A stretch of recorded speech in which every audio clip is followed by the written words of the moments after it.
Hello, church. Happy Wednesday. I wanted to give you a few thoughts that have been bouncing around in my head.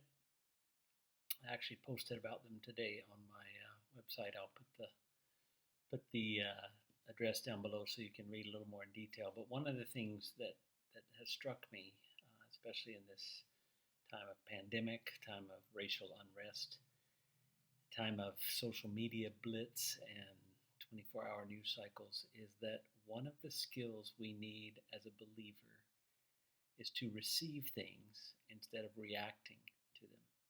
We need to doesn't mean we won't react, but the speed with which we get news, the speed with which things come up on our Facebook feed, our first instinct sometimes is to react instead of actually to receive, to sit with it for a while, to let ourselves reflect on it. Now, in the blog post that I wrote, I'm talking about this sense of what do we do and where do we go from here? How do we live in this kind of world? And there's two stories that are kind of anchoring me during this time, helping me find my own way about how to react in this world. The first one is the little thing Jesus said in the Sermon on the Mount, Matthew 7.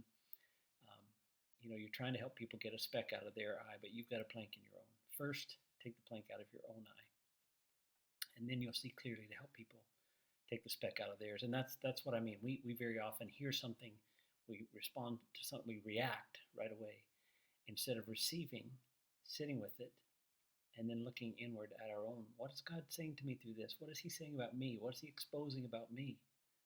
What is it, maybe a position that I'm holding that I need to let go of, that I need to think through?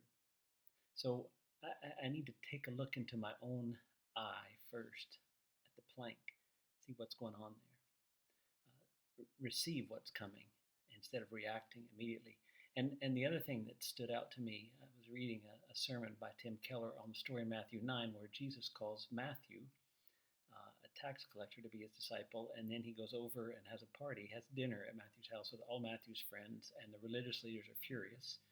They're wondering why in the world would he eat with these people. And Tim Keller, I don't have the quote right in front of me, but basically he says, in eating with sinners, Jesus redefines the whole world. Basically, he says he takes it from categories of good and bad to categories of proud and humble. In other words, it's not good or bad that determines whether you can interact with Jesus. Good and bad people, what does that mean? What determines how open you are to Jesus is pride or humility. Will you sit long enough? Will you be humble enough to explore issues of race in your own life? Will you be humble enough to explore issues of fear, resistance, all these kind of things, pride in your own life? Will you open? Will you receive what God has given to you instead of just reacting? I think the way that the church can point the way forward is, first of all, to sit for a while and receive what God is giving. To be humble enough to let our own hearts be open and exposed to what's there, and then to repent. Once we've wrestled with the truth in our own lives, then I think we'll see the way more clearly to lead in the culture around us, to live in a way that pulls people out of the fear from a pandemic, that pulls people out of the racism and the underlying attitudes that create so much tension in our world.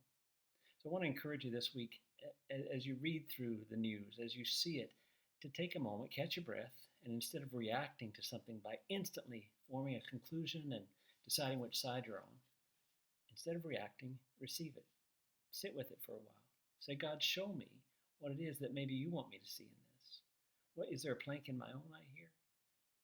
Take some time to receive instead of react. That's my hope for you this week. It's the only thing that's giving me hope about where to go. It's a confusing path. And I don't know where to go, and I'm hoping maybe the reason I don't know where to go is because I've got a big plank in my eye, and once God works on that, I'll see a little more clearly. I hope the same for all of us. I also want to encourage you as we come up to Revelation 17:1 to 19:10 this week. It's a huge chunk of text, and there's a ton of images. I'm not going to read the whole text in the sermon, so I want to encourage you to read it a couple times through. Just fasten your seatbelts and go through the great prostitute of Babylon and the bride of the Lamb and the beasts and all these things that are happening in those two chapters. We'll read sections of it on Sunday, but I wanted you to be familiar with it before we get there. Love you guys. It's been good to have you back. Looking forward to seeing the pink team, I think, on Sunday. Be nice to have you with us. Blessings on your week. Just make that maybe a little phrase in your head. When things happen, receive, don't react. You can react later, but receive it first. Love you guys. Talk to you soon. Bye-bye.